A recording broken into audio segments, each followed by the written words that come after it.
Assalamualaikum warahmatullahi wabarakatuh. Halo teman-teman.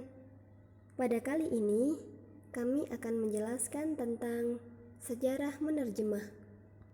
Mungkin belum banyak yang mengetahui bahwa sebenarnya penerjemahan dari satu bahasa ke bahasa yang lain itu sudah terjadi pada tahun 3000 sebelum Masehi.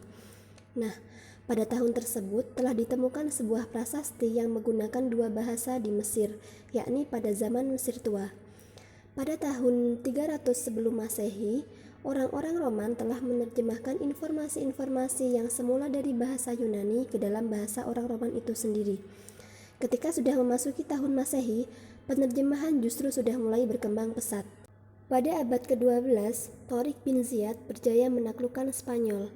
Ia mempunyai inisiatif untuk menerjemahkan buku-buku dari bahasa Arab diterjemahkan ke dalam bahasa Eropa. Bukan hanya dari kalangan Islam saja, akan tetapi dari kalangan Kristiani juga melakukan penerjemahan kitab Injil ke dalam bahasa Afrika. Hal ini dilakukan oleh Martin Luther. Ada juga pendapat dari Taylor. Ia mengatakan bahwa terjemahan yang baik itu dapat dirasai oleh pembaca, seolah-olah karya tersebut merupakan karya yang asli. Benjamin juga mengatakan bahwa terjemah itu merupakan hasil suatu produk sebagai penyalinan semula. Pada saat itu dinamakan sebagai zaman penyalinan semula, yakni pada tahun 1920 Masehi. Kemudian pada tahun 1961, Jamplet menamakan abad ke-19 dan 20 sebagai zaman penerjemahan. Tradisi menerjemah di dunia timur dan barat. Di dunia timur, tepatnya di Arab, tradisi menerjemahan muncul seiring dengan menyebarnya agama Islam keluar Jazirah Arab.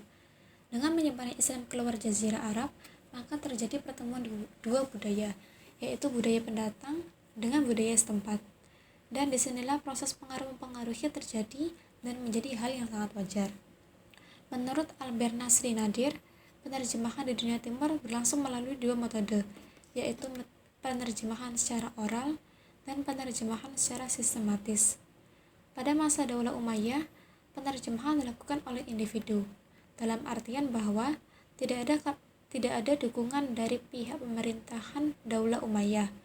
Hanya pada pemerintahan Umar bin Abdul Aziz, kegiatan menerjemah ini mulai mendapatkan perhatian dari pemerintah dengan adanya izin pada intelektual muslim untuk menerjemahkan buku-buku kedokteran.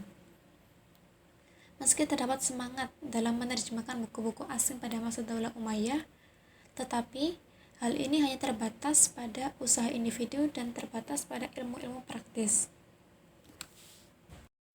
Selanjutnya, sebagaimana di dunia timur, penerjemahan juga memberikan pengaruh yang sangat nyata bagi perkembangan pengetahuan di barat.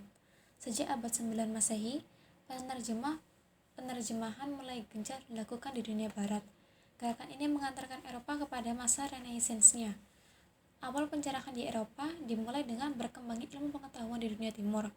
Dengan berkembangnya ilmu pengetahuan di dunia timur, memberikan kontribusi bagi ilmuwan Eropa untuk mengembangkan ilmunya. Banyak karya bahasa Arab yang diterjemahkan ke bahasa Latin dan Hebreo. Terlebih lagi setelah jatuhnya Toledo, Cordoba, Sevilla, dan Granada pada orang-orang Kristen. Menurut Mehdi Nakosten, hampir semua karya intelektual muslim diperkenalkan di dunia barat. Misalnya dalam bidang matematika, ada Aderald dari Bath, John dari Sheffield, dan Robert dari Chester.